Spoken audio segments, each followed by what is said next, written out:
That's a crazy report if this is true. Donald Trump asked Zelensky whether Ukraine could strike Moscow, an inquiry that the White House says was merely a question, but one that came hours after he voiced frustration at Putin's refusal to accept a ceasefire in the war.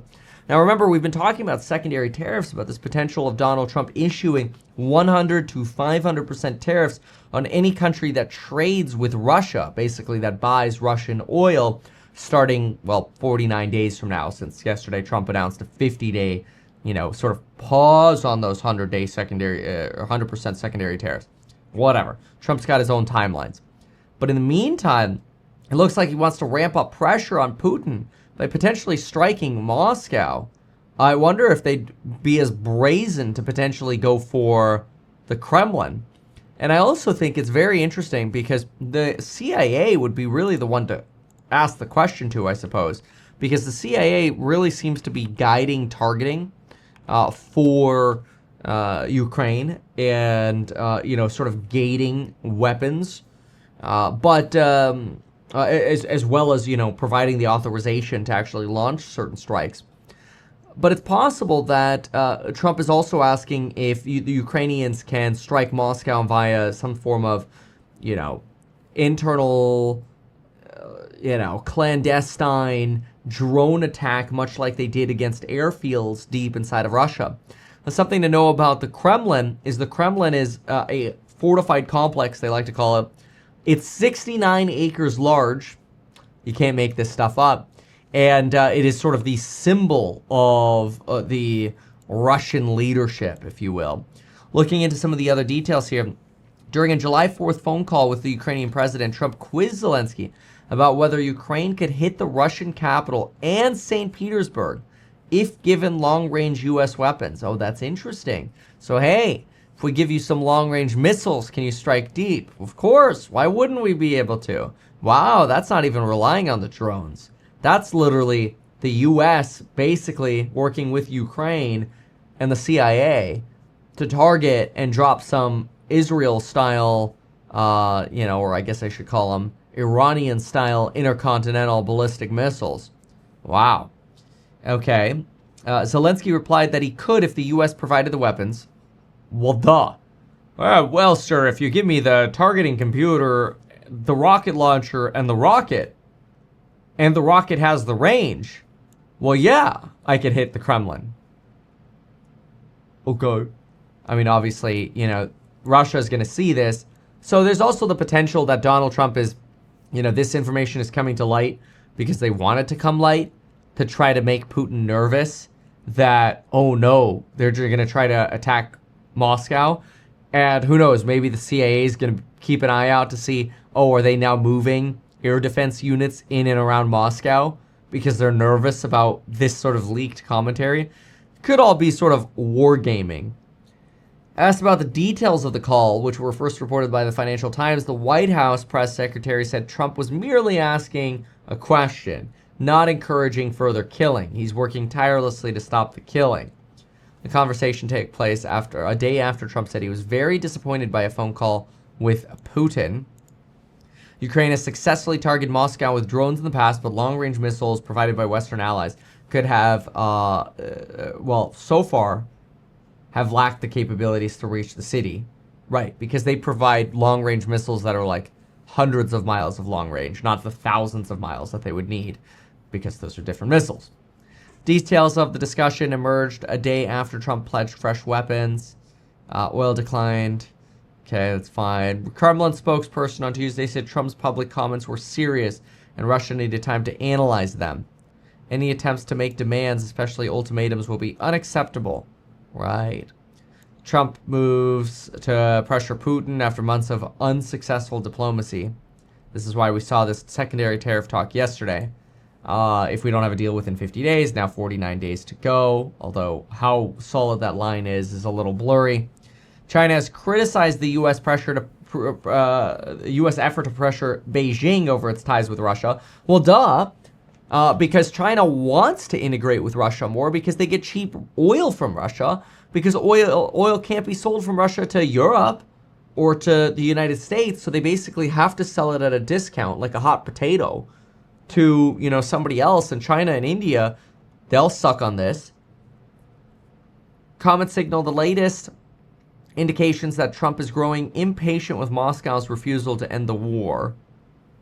Much of the defense material Kiev will receive will depend on Europe's ability and willingness to make the purchases. Ukraine needs air defense systems and drone interceptors, as well as a constant supply of artillery shells and missiles. Trump said the U.S. was sending top-of-the-line weapons, including Patriot defense batteries. Zelensky said Monday he spoke with Trump. We agreed to catch up more often by phone and coordinate the next steps in the future. So really a warming of relationships here. A very big reversal from the "you don't have the cards" Oval Office meeting. Yeah, I mean, this has large implications because it's probably war fear-mongering, but we've seen some pretty deep strikes inside of Russia already.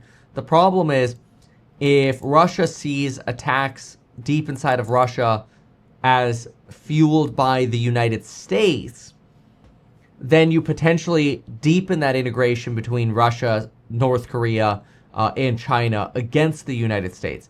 Now, how much that matters? Well, alone, Russia and North Korea, not much smaller economies. With China, that's problematic. So we'll see where it evolves, but that's certainly a little bit of an indication of an escalation.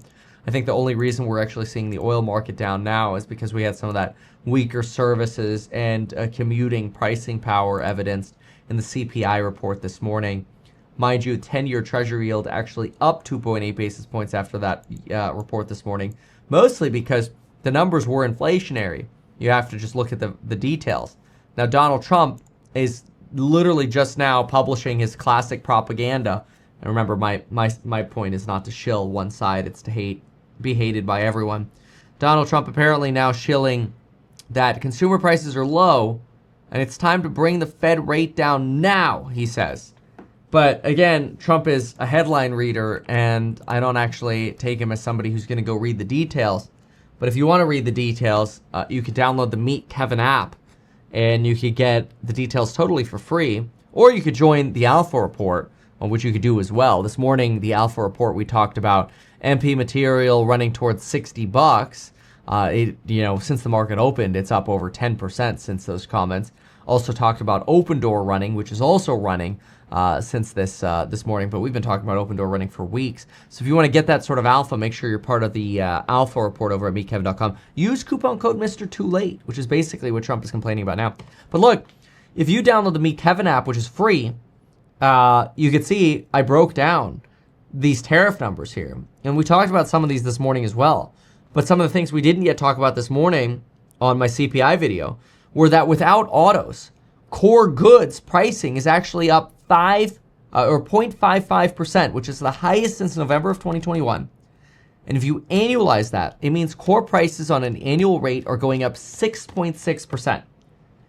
That is the opposite of consumer prices being low and the Fed needing to bring rates down.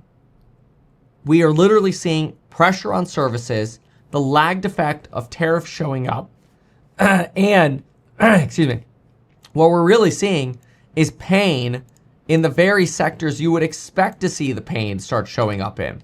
You're finally seeing disinflation show up in, or lower inflation show up, disinflation showing up in insurance, hotels, cars, rent, used cars, autos, right?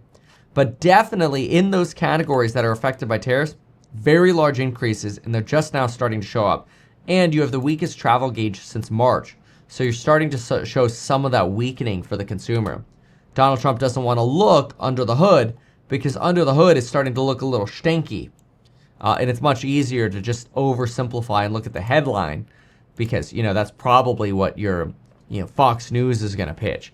I mean, we should look. It'll probably be entertaining. But if we go to foxnews.com, it's probably going to be like, low inflation. Foxnews.com. Foxnews.com. All right, what do we have? We have Zelensky, Christian coffee shop owner. Where's the inflation? I'm actually surprised. They just won't mention inflation at all on their front page because they know the details are dirty. How interesting. No way. Oh my gosh. Look at this. Look, dude. Okay, this is absolutely ridiculous. Hold on a sec. Look at this. So you have to go, if you go to Fox News, you don't brag about low inflation because they know it's a lie. So look where it is. All the way down here. So you literally have to scroll. Holy smokes, I got to grab the bar on the side. Like top news story inflation. I have to go all the way past probably about 100 stories. And it shows up there. Inflation accelerated in June as the Fed weighs the impact of tariffs in rate cut timing. Classic. Very classic. Right under the shill that Kai Trump announces first major partnership with accelerator Active Energy. Oh yeah, let's shill Trump's daughter sucking on some accelerator drinks that are probably full of trashy chemicals. So much for Make America Healthy again, but whatever. So, welcome to America, where the details don't matter. It's okay. You have me to give you the truth. Along with, I mean, here, like you actually go to the Journal, you could actually see toys, furniture, among items seeing price increases. Tariffs start to seep into prices. That's correct. Oh, but this is also interesting. Trump sends a new message to Putin. This is from yesterday. It took 6 months, but Trump seems to have concluded that Vladimir Putin doesn't want peace in Ukraine. The Russian will have a lovely talk with the president. Right. Anyway, so we've already covered all this. But this idea now that potentially we want to strike deep inside of Russia shows some of Trump's frustration. And it also shows a bit of the failure that, you know, oh yeah, we're going to end the deal or we're going to end the war in Ukraine in 24 hours of taking office. Duh. Of course, you know, now Trump calls that sarcasm. It didn't sound like sarcasm when we all heard it during the campaign trail. But then again, you know, next thing we're going to hear is that it was just sarcasm that he was going to release the Epstein files.